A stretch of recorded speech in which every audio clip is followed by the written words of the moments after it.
Hi, shalom everyone over here. Shavua Tov U'Mavorach. We just came out of Shabbat, Parshat Behalotecha. Over here, just in Israel, just actually in central Israel. It was my nephew's bar mitzvah, so we were outside the area for Shabbat, and what a night it was. It was something else. We were having middle of a dinner, and then there was sirens coming off.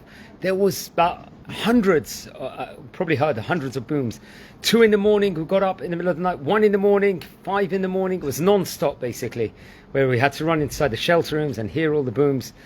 Unfortunately, there were some casualties. I think a few people did get killed in Tel Aviv due to it, but there was a lot of miracles also.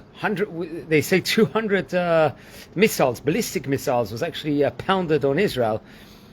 Obviously, every life lost is a huge tragedy, but that would have happened anywhere else in the world. You know, it could have been hundreds or thousands of people that potentially could have lost their lives. So we just see there was a lot of miracles that actually took place last night. And I heard an interesting, just a short Dvar Torah about just illuminating the miracles that Hashem actually makes from a Rabbi Tzvi Sobolovsky over here. Very, very interesting article where he speaks about the Kriyat Yamsuf, which we actually came out to Pesach 2 months ago. So we know in the side article he talks about how that we know that at the time of the Kriyat Yamsuf, the splitting of the sea, that we received the man, the heavenly portion that actually came. We also received the slav. This is what we're talking about in these parashot, especially here in Behalotecha this week. And the mayim, the bear mayim, which actually came in schut, the merit of Miriam Hanivia, the prophetess. Obviously, we see this also in Parshat B'Shalach, and we also see it very much in it's recounted over in this week's Parshat Behalotecha. These incidents occurred within the span of a few weeks, but are they relate? Now, the first question he asks over here: are they related to one another merely by their chronological proximity, or is the Torah trying to teach us deeper messages by juxtaposing these three incidents? Now, first of all, the Kriyat Yamsuf, as we know, the splitting the sea, the epitome of, let's say, Nes Nigla, we call it, a revealed miracle, was a culmination of the miraculous events surrounding, obviously, the exodus from Egypt, the Yetziat Mitzrayim. The Torah addresses the two reactions people might have to such an event. Now, we know that we're talking about this. Most people, let's just say, who experience an open miracle recognize it as being the hand of Hashem. But there are always somewhat, let's say some people, who are skeptical. You know, people say, oh, was it really a miracle? You know, maybe it wasn't. Maybe it was all happenstance, you know, and stuff like that.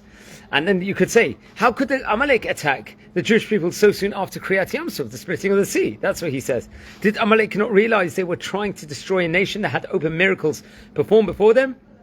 And so Amalek closed their eyes to the miraculous events of the splitting of Yetziat Mitzrayim by explaining them away as mere natural occurrences. You know, it's all natural, it's happenstance, so on and so forth. That was their attitude within regards to that. And you know how much of a bad attitude that very much is seen as them. Amalek closed their eyes to the miraculous events of Yetziat Mitzrayim, explaining them away. It's described, I believe, in Parshat Ki Tetzeh as a nation asher karcha baderech. The entire philosophy was that everything was a mikra, a coincidental happening. If one views everything as coincidence, like some people do inside this world, a lot of people unfortunately do. Like even if they say Kriyat Yamsuf, the scientists could let's say plan how did this wasn't it was all natural, everything else, there was no miracle within regards to it.